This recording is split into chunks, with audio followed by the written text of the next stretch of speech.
Bismillahirrahmanirrahim. Assalamualaikum warahmatullahi wabarakatuh.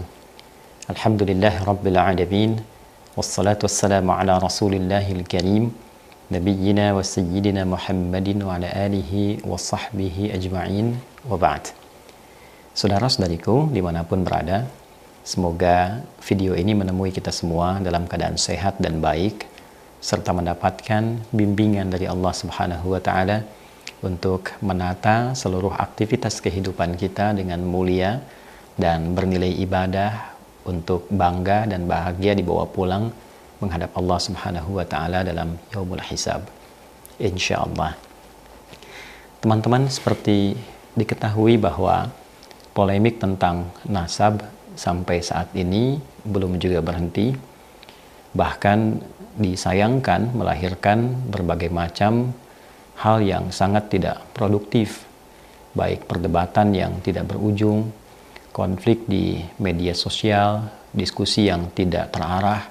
Bahkan belakangan ini kita mulai juga melihat turunan-turunan konflik di media sosial itu ke dunia nyata, sampai terlahir tindakan-tindakan yang tidak kita harapkan. Untuk itu, dengan segala kerendahan hati, namun juga diiringi dengan ketegasan yang penuh, saya menyarankan dan menghimbau kepada seluruh pihak untuk menghentikan seluruh polemik, diskusi, perdebatan terkait dengan nasab ini, karena kita sangat menimbang dampaknya, akibatnya, dan tentu kita semua, khususnya para ulama, para kiai, para ustadz, sangat memahami tentang tuntunan agama kita, bagaimana menghadirkan nilai-nilai keutamaan dalam menjaga kerukunan, islah, menjaga maqasid syariah yang 5 aspek itu. Dan tentu kita juga memahami untuk menyelesaikan satu persoalan ada tempat-tempatnya yang tertentu. Untuk itu, bila pun kita bagi dua persoalan ini, ada persoalan yang terkait dengan ranah ilmiah, ada baiknya kita selesaikan dengan cara-cara yang ilmiah, sebagaimana kita telah terbiasa dengan itu semua, khususnya dalam pembahasan-pembahasan fikih.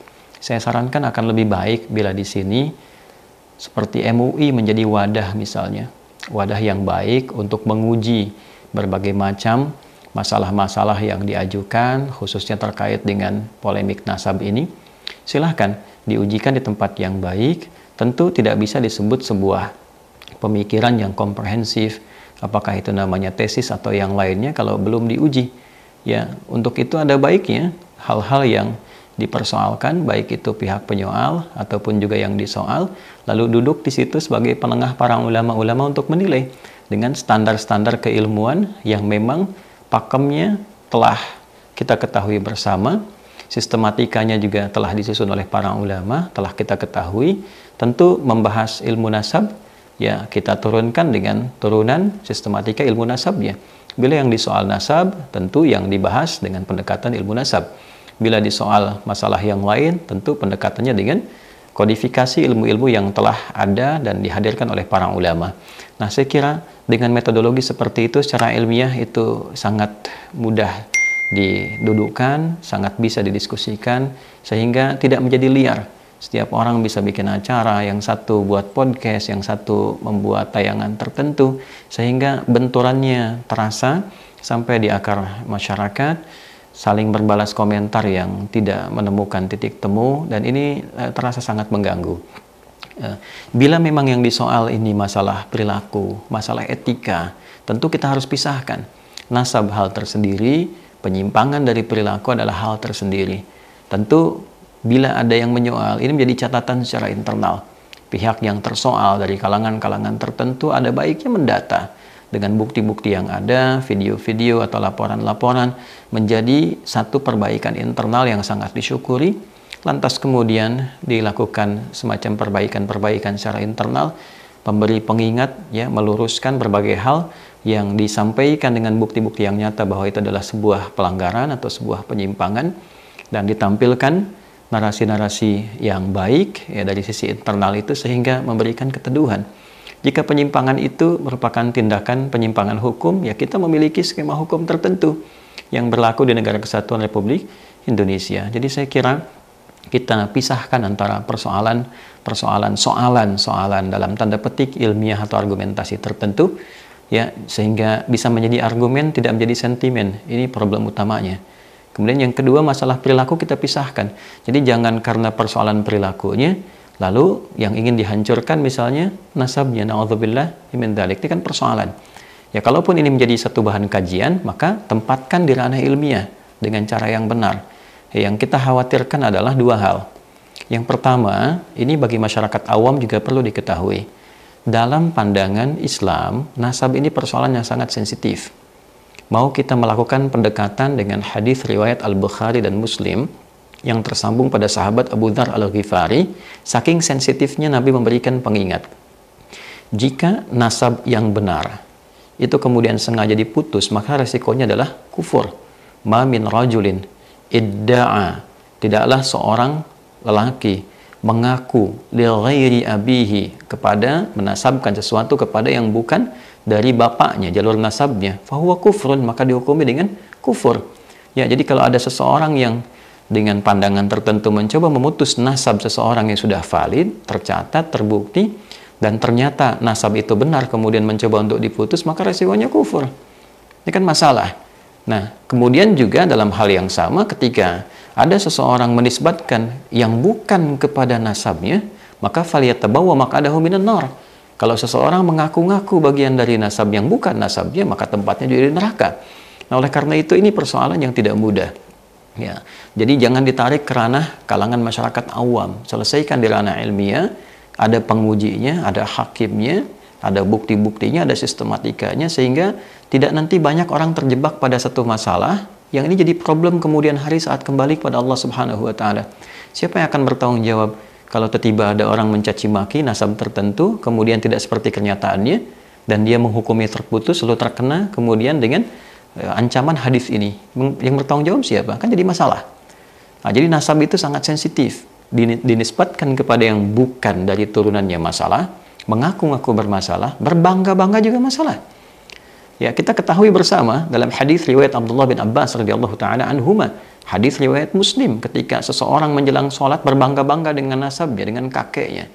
Ya, satu mengatakan kakeknya ini, satu mengatakan kakeknya ini, maka Nabi merespon dalam doa tidak itu. Ya, sami Allah liman hamida rabbana walaikal hamd, sampai ke ujungnya wala yanfa'u dzal jaddi minkal jadd. Ya, tidak ada yang lebih unggul, kakeknya si fulan atau kakeknya si fulan. Ini memberikan kesan bahwa nasab itu pada akhirnya di hadapan Allah, ya, keseluruhannya itu akan sirna seluruhnya kecuali amal saleh kita, kecuali nilai-nilai kebaikan kita. Ya, nah inilah poin-poin yang barangkali penting menjadi catatan. Tetap penghormatan itu mesti ada. Ya, kepada siapapun kita diajarkan untuk saling menghormati, dan kita telah khatam dengan itu semua. Ya, jangan kita hanya mengambil dalil inna akramakum indallahi atqakum. Ya, yang paling mulia adalah ketakwaannya di hadapan Allah. Nah, di antara nilai takwa itu adalah menghormati orang lain. Di antara takwa itu menyambung silaturahim. Ya ayyuhan nasu taqu rabbakumul ladzi khalaqakum min nafsin wahidah wa khalaqa minha zawjaha wa batha minhuma rijalan katsiran wa nisaa'a wattaqullaha alladzi tasaaluna bihi wal arham. Jelas ayatnya. An-Nisa ayat pertama. Hai semua manusia, tingkatkan takwamu kepada Allah, Rabb yang menciptakan engkau dari bapak yang satu. Kemudian ada istrinya jadi ibu kalian, ada Adam, ada Hawa, menyebar jadi keturunan, ada laki-laki, ada perempuan. Bertakwalah kepada Allah yang dengan itu kalian meminta untuk menyambung silaturahim. Jadi menyambung silaturahim, saling menghormati, saling menghargai dengan siapapun, bagian dari takwa. Nah, ini kan agak miris, kita mengambil narasi takwa untuk mengatakan yang paling tinggi di hadapan Allah adalah ketakwaannya. Tapi saat yang bersamaan juga ada sifat untuk mencela orang lain. Mencela nasab orang lain, ini bukan sesuatu yang proporsional. Jadi mari sekali lagi, saya tidak menjadi pribadi yang lebih baik dibandingkan dengan masyarakat pada umumnya. Kita semua punya kekurangan, punya kesalahan, punya celah, itu pasti. Tapi akan lebih baik bila kita dudukkan itu semua menjadi sebuah energi untuk saling menguatkan, membangun silaturahim. Alhamdulillah, dengan adanya dan Allah izinkan isu ini terangkat, tentu kita akan punya banyak hikmah. Hikmah yang selama ini tidak bisa kita dapatkan. Di antaranya apa? Hubungan silaturahim antara habaib dengan generasi yang wali songo, Masya Allah. Dua-duanya adalah generasi mulia, kontribusinya tinggi ya, dalam konteks kehidupan berbangsa, bernegara. Ini saatnya bersatu, kemudian membangun tali ukhuwah yang kuat, bersinergi membangun bangsa, ya, dalam situasi global yang tidak mudah saat ini. Tantangannya banyak, masyarakat banyak masalah. Ya, banyak persoalan. Persoalan lapar, persoalan moral. Nah, kalau sekarang pertikaiannya ada di unsur-unsur yang setidaknya harusnya menjadi teladan, kan jadi masalah yang sangat repot. Oleh karena itu saya ingin mengembalikan sekali lagi bahwa mari kita bedakan persoalan nasab ini dengan persoalan perilaku. Ya, kalau memang ada perilaku yang menyimpang, maka kita tempatkan tempat persoalan etik, persoalan moral, diperbaiki, internalnya diperbaiki. Bila ada masukan kepada habaib dan ini nyata, ada pembuktiannya dengan segala kerendahan hati, diperbaiki di internal habaibnya.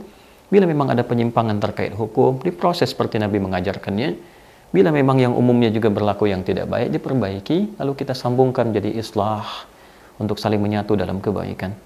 Bila persoalannya terkait dengan nasab, ada soalan tertentu, maka kembali lagi, tempatkan di ruang waktu yang tepat.